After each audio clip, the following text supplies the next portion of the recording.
Now next, it's being hailed as a genius solution, the modern way of making a long spell in hospital far less painful for both patients and their families.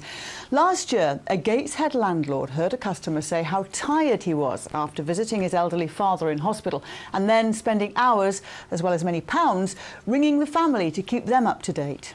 So between them, they've developed a free, confidential website which allows people anywhere in the world to track a loved one's recovery without ever having to pick up the phone. It's being hailed a huge success by NHS bosses and staff.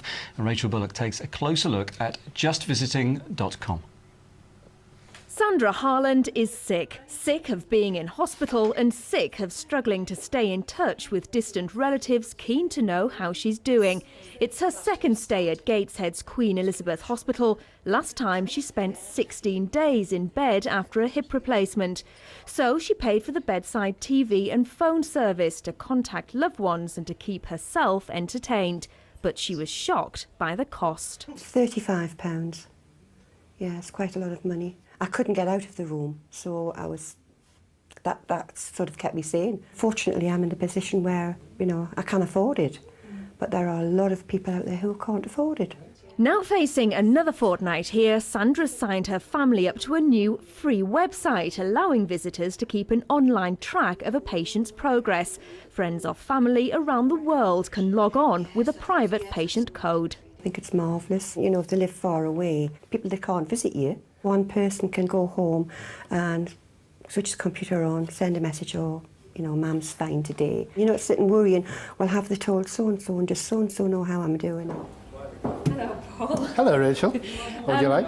A glass of orange juice, please, would be lovely. Surprisingly, it was here, Gateshead's 3 Tons pub, where the website was born. When landlord Paul Smith allowed a customer to use the pub's website to keep relatives updated with his father's progress, it was an instant hit. So they launched an official site. We've gone from being a few visitors to a few hundred to we're now well into the thousands, and it's growing every day. Any profits, and I mean every penny of that, will go to our chosen charities. That was the criteria on day one, and it'll always remain. It's very much a made in Gateshead, really. You must be very proud.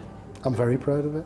And also, you've got a very famous patron. The author Bill Bryson, OBE, he's come along to our fundraisers. He was absolutely thrilled to be asked. As are others, it seems, in particular nurses at the Queen Elizabeth Hospital, which has adopted the website. Staff say it saves valuable time. The phone rings constantly, and you can get up to about 5 or 6 sort of inquiries for the same patient, and that really can take an awful lot of nursing time. So it's an excellent idea, I feel, yeah. I think it's great. You've got less footfall through the wards to start with. The less likelihood there is that an infection is going to be brought into the ward environment. And that obviously is making things safer. I think that once other hospitals get across some possibly quite natural nervousness around confidentiality issues and things like that, I think they'll also see the same benefits that we have over the course of the last few months.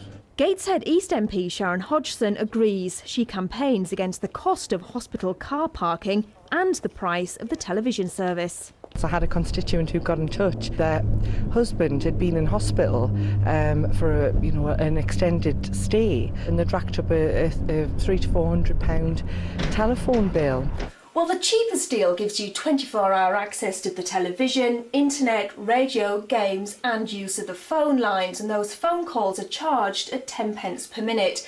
That package will cost you £3.50. But on this surgical ward, the average patient can stay for up to 5 days, so of course the cost can really mount up. The service is run by Hospidia. They do offer much cheaper package deals for 7 or 10 day stays. Essentially, in the case of Gateshead, virtually all of the revenue that goes to running the system, there's no sort of extra money that goes anywhere else. We're working very hard to try and reduce the prices and the costs. We're doing a test in north of the river where we're reducing the outgoing call cost to zero. Meanwhile, the website directors are now in talks with possible sponsors to continue giving a cyberspace bedside to visitors anywhere in the world. Rachel Bullock, Gateshead. What a great idea. Great way of keeping in touch with your loved ones.